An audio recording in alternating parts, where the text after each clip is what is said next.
Association's webinar brought to you by DMA's email marketing arm, the Email Experience Council, or EEC.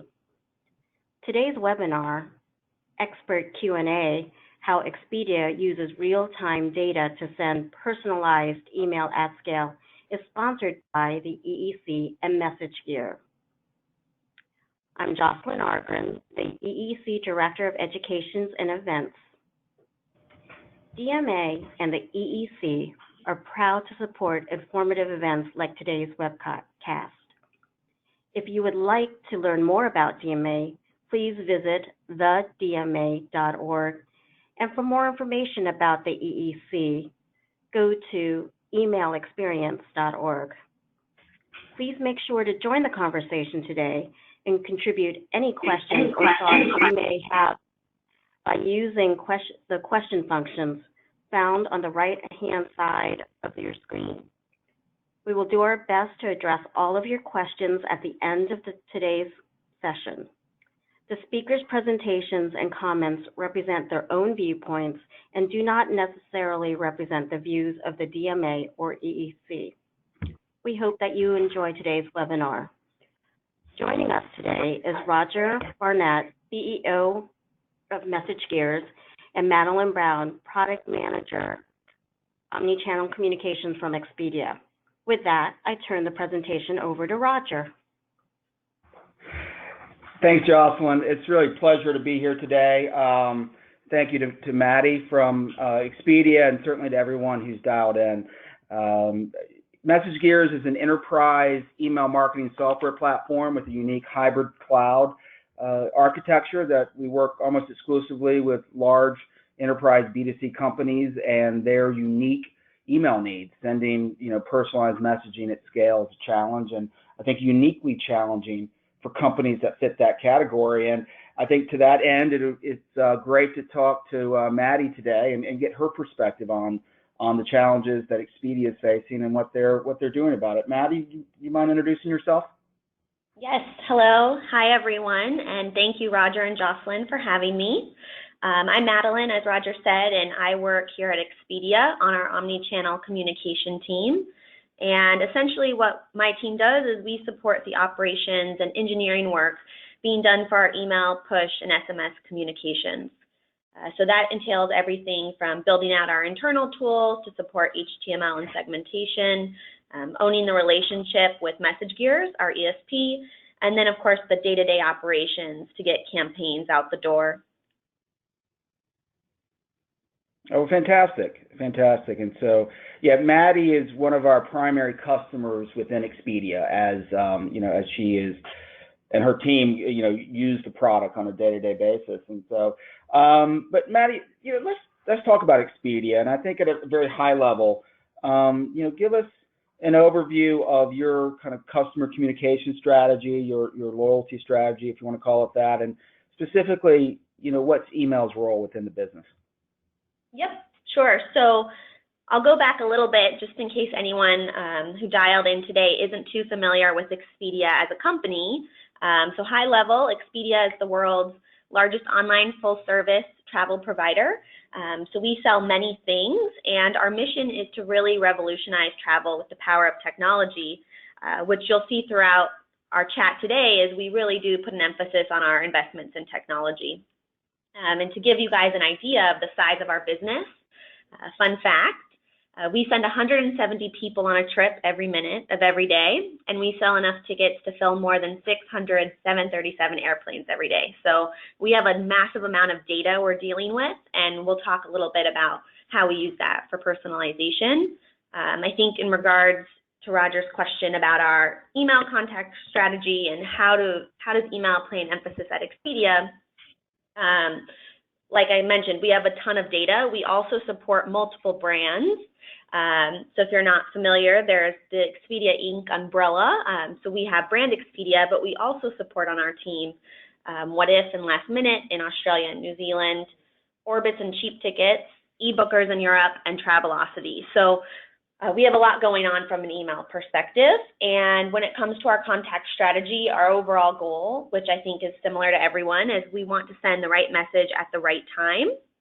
And an added piece to that is we also want to make sure we're sending that message through the right channel. So that's a new component for us. We're really looking across channel when we're looking at these messages. Yeah. Oh, fantastic. So email's role then across these channels, how important is email in the overall communication strategy, as well as, how do you go about personalizing content to that massive amount of customers? Yep. So I think our strategy is very unique, just like our travel business. People don't purchase travel the way they purchase other items, and actually an average customer only makes 1 to 2 travel purchases a year. So for us, it's really how do we maintain that email contact and engagement during those low times when they're not really in the booking mode. So we have the traditional standard cross-sell and marketing and transactional campaigns, but we also have pre-trip, in-trip, and post-trip campaigns. And those are a piece of our strategy where we really want to make sure that we're delivering to customers not necessarily messages to get them to purchase again, but we want to make sure we're providing value throughout their time with us and their trips with relevant content. So a good example, I think, is during your trip, you might get an activity sold or cross-sold to you for your destination. So if you're in Hawaii, we might send you, today there's a deal on snorkeling. So that's relevant. Another one that's not as fun to receive, but definitely useful as a traveler is if your flight's being delayed. Those are ways we look at how can we send you information without necessarily getting you to purchase, but letting you know valuable information about your trip. And I think in regards to personalization, this is newer for Expedia, but now we are really trying to personalize by combining multiple types of customer information opposed to just what we know about your booking behavior. So we're now looking at have customers engaged with our campaigns before, what are they engaging with? And we're doing that by leveraging our response data, which we're partnering with you guys on. I think another big one, I always use this as an example, is if a customer gets an email and they always are scrolling to the bottom of their the email campaign because they're only interested in loyalty information and it's at the bottom module, we want to make sure we're learning from that and that we're actioning on it. So instead of continuing to send you that loyalty module at the bottom of your email, let's move it to the top because we have the signals from you that that's what you're interested in. And on top of that, we also, of course, mix in, customer demographics, device type's a big one, your loyalty status with us says a lot, and the type of trip. So we have customers who are solely business travelers, and we have customers who are leisure, and then we have customers who do both. And so it's really important in that life cycle to figure out what is our customer doing on our site and what should we show them. Well, it's an amazing number of variables you just rattled off almost at the top of your head. When you think about the number of combinations of those variables, you can, quickly statistically see the number of variations of possible emails you can send to your customers. It's kind of easy, almost trite at this point to say, as marketers, we need to be sending personalized emails. In our experience, we've seen the bigger companies like yourself actually find this more challenging than the smaller businesses. What is it about large companies like yourself that makes this so challenging, and why is it easier said than done?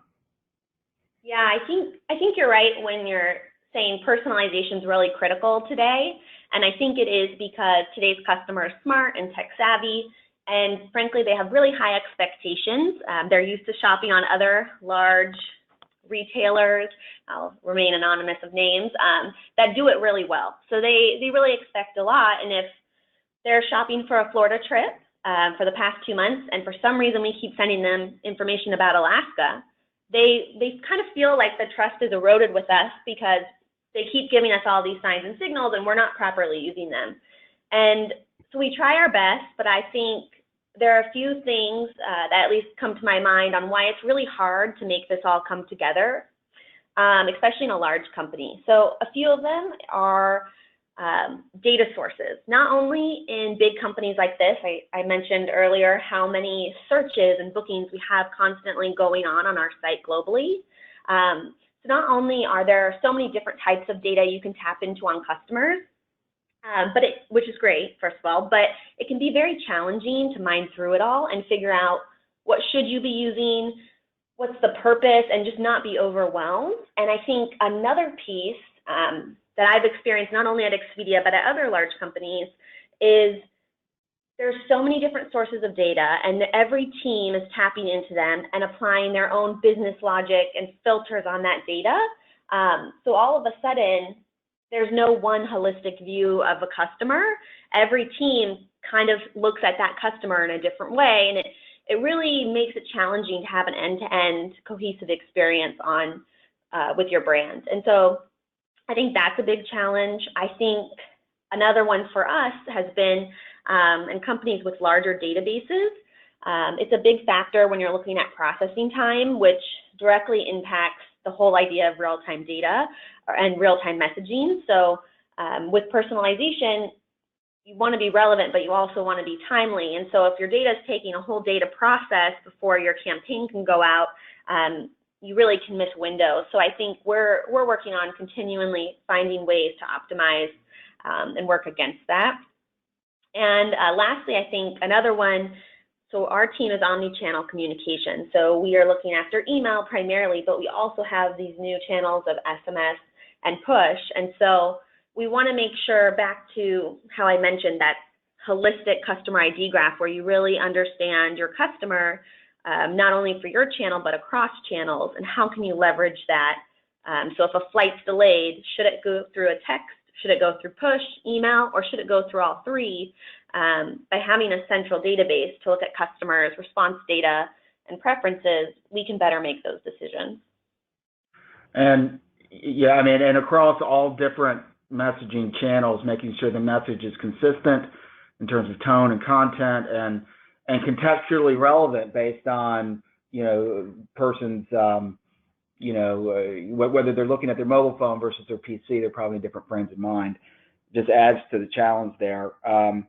You know, it's interesting. You talk about different data sources, a very large audience size, an audience who's sophisticated and is expecting real-time, contextually relevant personalization, and receiving that across multiple channels.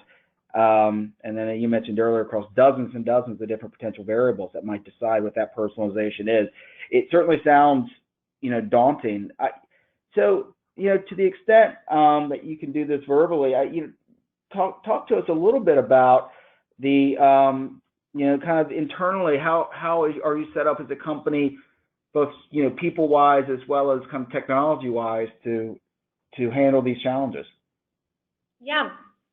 So about 3 years ago, so for a little background, I've been here for 5 years working on email.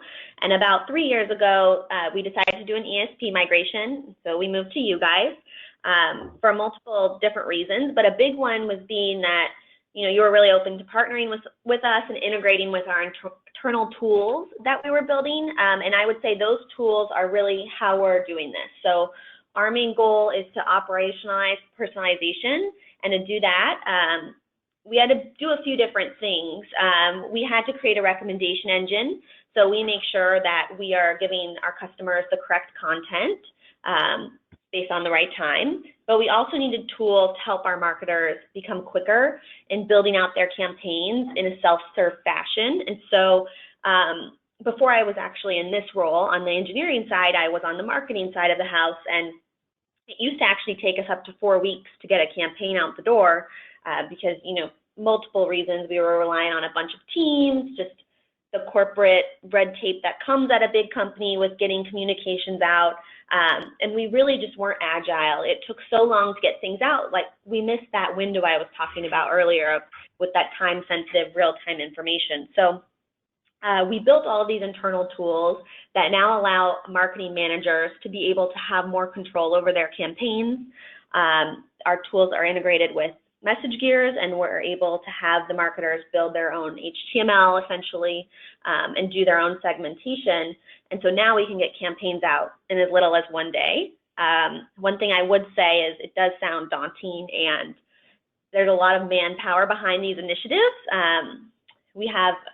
I've talked with other people on other email teams, and I think our team is quite large in regards to your question on kind of how our team's broken up. We have an outbound marketing team here, which sits in the marketing organization, and they really are doing the strategy and in regards to what goes in the emails and what does the life cycle look like and what do they want to send. And then our team on the engineering side, we build the functionalities and the platforms and the tools. And it's a pretty big group effort, I would say. So for those listening who are in smaller companies, you definitely have to leverage, the tools and outside vendors that you can. That's great. And yeah, I mean, you guys have put together a pretty amazing organization. So through this process, you talked about this being a 3-year journey. What are some lessons that you've learned personally or that Expedia more largely have learned, through this journey? I think we've learned a lot, and I think we will continue to, as marketing really just seems to be ramping up and becoming more focused on automation and personalization. A few things off the top of my head, though, are definitely in the travel space and in general, customers are changing every day. So real-time data is key for us in making sure we provide the right message. What's really interesting, too, is although most customers only book one trip, there are customers who are more like myself who travel very frequently, and so they are traveling for business, they're traveling for leisure, they're tacking leisure onto business, and it makes it very tricky when you're trying to figure out what message to send them. So having that real-time data and information is really important.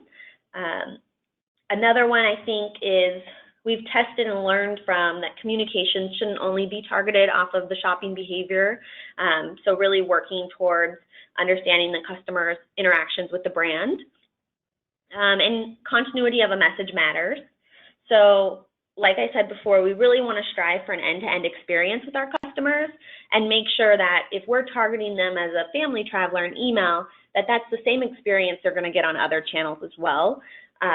Because from a customer's perspective, even though things might be siloed at our companies or within teams, customers don't care. They have those high expectations that you understand end to end. No, exactly.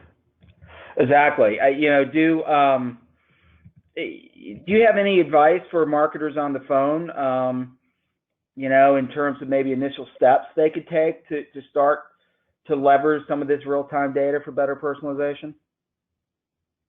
Yes. My biggest piece of advice, I think, would be to really strive to get that central customer database.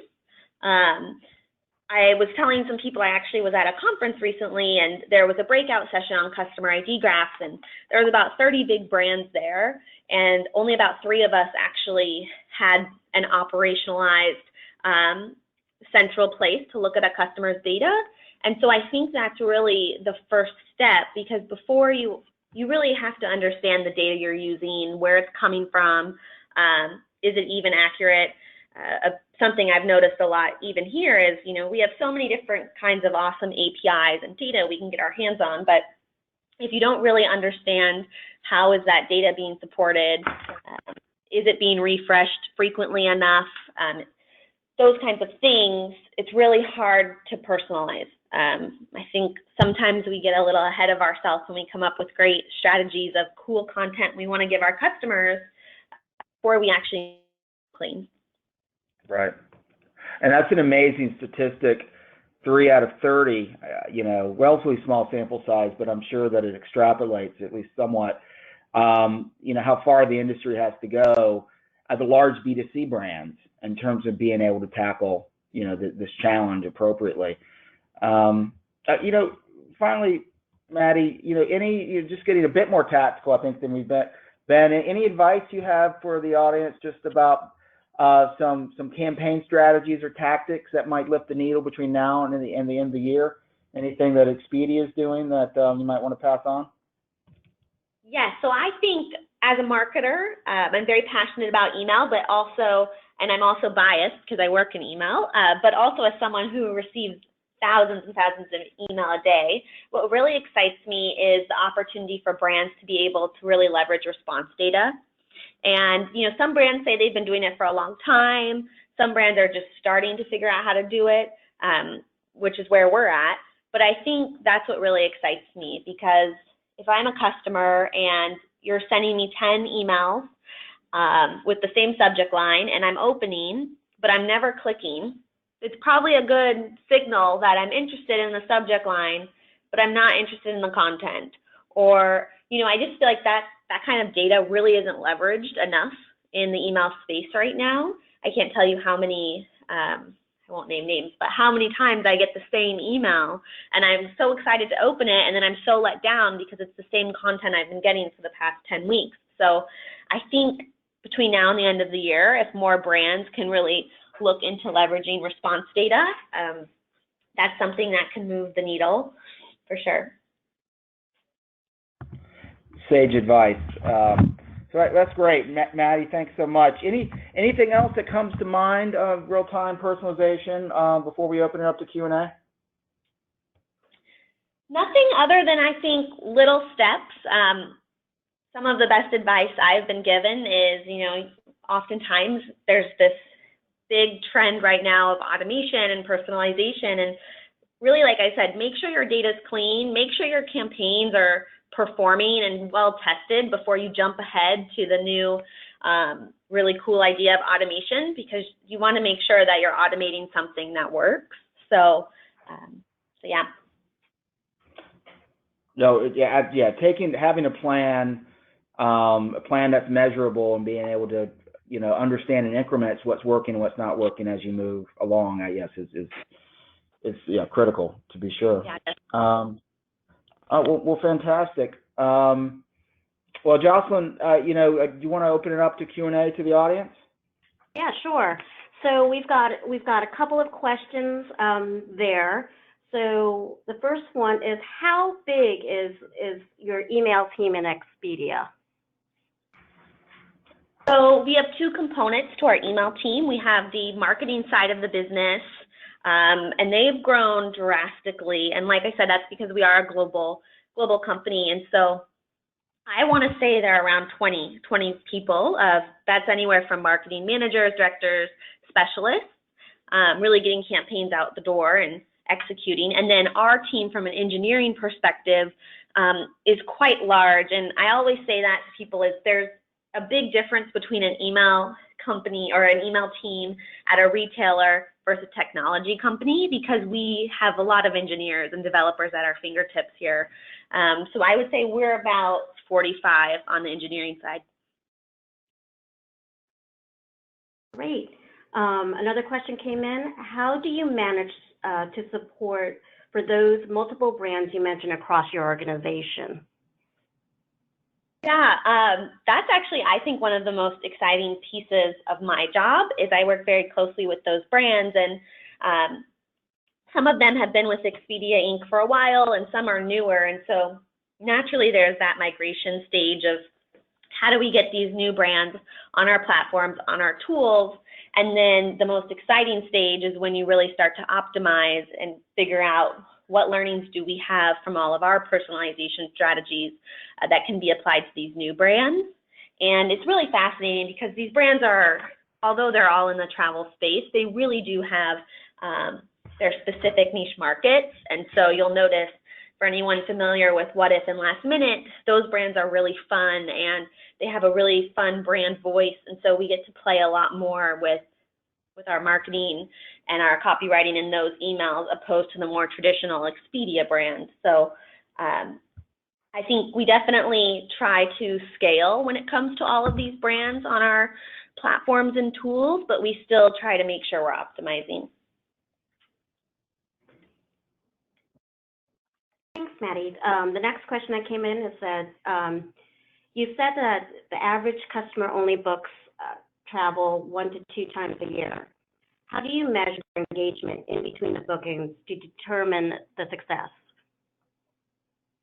Yeah, so that one is a great question, and it's really challenging. It really depends on the KPI you're going to look at to determine their engagement. From an email perspective, we definitely do have groups of customers who are only active during those few times they're in the booking phase. And so that's why I mentioned, we have those post-trip email series where we're really trying to engage them in other parts. So, we have a reviews piece of our business. We have activities, which are great because they give us the ability to market things to do to our customers in their hometown. So you don't always have to take a big trip. You can do something locally. And so we can target you things based off where we know you live. I think another piece is our loyalty campaign. That's a big lever for us that we can pull to make sure customers are staying engaged, and you earn your loyalty status, so you have to do something at some point throughout the year to make sure you're either updating your account or you're booking enough to keep your status, or you're engaging in promotional offers. So to get to your point of how do we measure, I think there's a few different ways, but a big one is, of course, are they coming to our site and are they searching? Are they opening emails we're sending them, whether they're transactional emails to get them to purchase or not? And reviews. Reviews is a big way, actually. It's always surprised me because when I worked for retailers, reviews weren't as popular, but with travel, people really do enjoy giving reviews. So it keeps them engaged. Great. And I've got a couple of series of questions here asked. How did you get the buy-in to get the investment for these various internal tools to focus on personalization first for email? What data did you leverage, or what research did you build upon your case for? Another good question. So about 3 years ago, when I was actually on the marketing side of the business, we had some leadership changes, and we really changed our mindset and our mission. So we used to be measured purely on transactions, which I think a lot of companies are. And so we flipped our mindset, and instead of that, we said, instead of transactions, we want to be measured on repeat and organic repeat.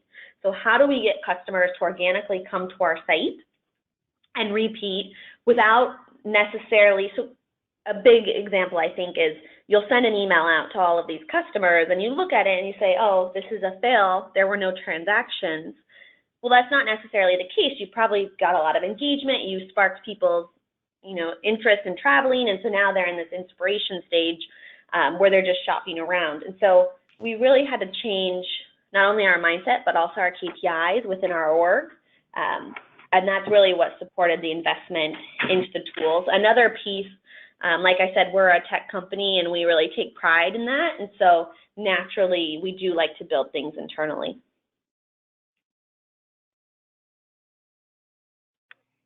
Great, thank you. That is all the questions that we have. I just wanted to give people out there a minute or two if they wanted to ask any more questions. Please feel free to go. Feel free to use the questions, but Maddie has the benefit of Expedia has a CEO that grew up in the organization through the IT engineering department, which is one of the few I've met. Brilliant individual, but I think it helps in terms of thinking analytically about the use of technology to solve the problems and the challenges that they faced. Cool. Another question just came in. Where do you see email going in the next 5 years? That's an exciting question. I think there's a lot of talk in the industry right now, especially at all the conferences, all the email blogs, about artificial intelligence. So I think that's definitely the way. You see all these big companies right now, all the headlines coming up, and investing mass amounts of money there and headcount. So I think that's definitely artificial intelligence, which is just hyped up, running on its own automation, is probably where we'll be looking in 5 years, I think. And like I said, I think it's really cool if everything set up right because it's really easy to go from something that's automated and running smoothly to all of a sudden it's learning from response data or learning from customer engagement on other channels. And if there's any small bugs, it's really easy to get it wrong. So it will be interesting to see, I think, how we combine human intervention and AI. And, you know, and just piggybacking off of that, you know, it's interesting. I agree with you. I think you're right. But it's interesting to think that if that's where the world is heading so quickly and so few of your peers have their data set up in a way that enables algorithms to look at it in one location to take advantage of that, there's a lot of work to be done. And ever more the reason to get your data centralized and aggregated so you can have one version of the truth of your customer. And I'll just add, you know, at a higher level, where's email going in the next 5 years? You know, I would say, you know, taking a different tact slightly, you know, we should all take comfort in the fact that email is not going anywhere in the next 5 years. You know, it's one of the few mediums that has stood the test of time, if you will, over the last decade and a half. I was at an email meetup here in Atlanta a couple weeks ago, and somebody was complaining about, you know, I've been in this industry for 10 years, and, you know, these meetings are all the same. And I was like, oh, well, having been in lots of different areas of the advertising and marketing technology space over the last 20 years, I can tell you that the consistency of use of email is something that everyone in the industry benefits from. You know, there's so many different ways to communicate with each other and with your customers, and email is the one consistent thing. And so over time, I think that email will only rise in importance in the overall marketing stack. And I think getting your data in order to take advantage of that, to personalize, as well as, you know, eventually investing in your own AI and machine language, you know, algorithms, or leveraging those of your vendors, or most likely some combination, is going to be important as we go forward. Yeah, I think you're right, Roger. I also recently heard someone say, you know, their goal is, when they're sending email, is really to make sure customers are as delighted and excited to get that email as they are when you get an actual physical package. And I actually do feel that way, not for necessarily all the brands that come in my inbox, but, you know, there are a solid 20 where I wait for those emails every day, and I'm excited to see what they send, and I save them because I think they're just so on the edge and cool. So I think there's a lot of room still for email to grow. It's not advertising if it's relevant and you enjoy the content. It feels like advertising when those things aren't the case. Yeah, exactly. Well, thank you, guys. I'm going to go ahead and turn this over to my partner in crime with the EEC, Lisa Shostak, to talk about just the EEC and all the fun things coming up. Lisa? Thanks, Jocelyn, and thank you so much, Roger and Maddie. What a great and interactive Q&A. That was a good session. We hope our participants found some key takeaways and email marketing tips from Expedia, and that you can apply those tactics within your own email marketing campaigns. As Jocelyn said, I'm Lisa Brown-Shostak. I'm the director of the EEC, and just wanted to take a moment to talk a little bit about the council. If you're not currently a member, we certainly hope you consider joining. We offer memberships and sponsorships really to suit anyone's budget or needs. Some key benefits: knowledge share and network with your peers. You can participate in one of our subcommittees. We do have openings sort of on a rolling basis for our awards subcommittee. We have education and events, marketing and membership, advocacy, and we are currently accepting applicants for our 2018 Email Evolution Conference Planning Committee, including actually chairing the committee. And we do have openings up on our board level committee as well. So certainly if you want to participate or have questions, reach out to me. My email address is there, but misspelled, so maybe just contact me at eec@thedma.org. And, just to point out, we do offer access to some really awesome online content, such as our how-to guides on global email marketing, email authentication, Castle, etc. You can also further your education in email practices by attending or even hosting a webinar like we have here today. We also have coaching clinics and local meetups. As Roger mentioned, we just a show of appreciation, Message Gears did just host a really successful one in Atlanta. So if you are interested in attending a meetup or sponsoring, again, reach out to me. Just specifically wanted to share a couple upcoming EEC events and activities. This week we opened up our online feature called Ask the Experts, and literally you can just go to our website and type in an email marketing question and you'll be hooked up with one of our member volunteers. This week we have folks from our advocacy subcommittee kind of manning the lines, and it is a private chat session, so your questions won't be publicly posted. Additionally, we have a couple webinars coming up in September. September 14th, we have one on millennials and email marketing preferences. On September 26th, we have kind of one on the state of marketing and the top marketing trends for 2017. And then in October, our next meetup scheduled is in New York, October 26th. So really just you can go to our website at emailexperience.org/events and you get the full listing, and we are constantly updating it. Upcoming conferences, Jocelyn is the conference lead on this in Chicago, August 28th through the 30th, the Nonprofit Federation Conference.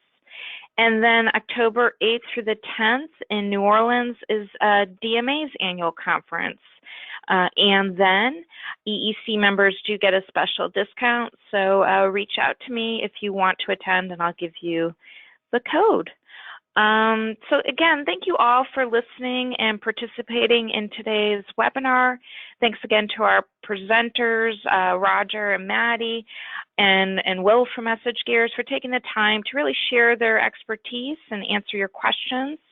This does conclude our webinar / Q&A session. We'll be emailing to all the registrants the links to this recording and to the PowerPoint presentation and within the next couple of days. Thank you for joining us and enjoy the rest of your day. Take care.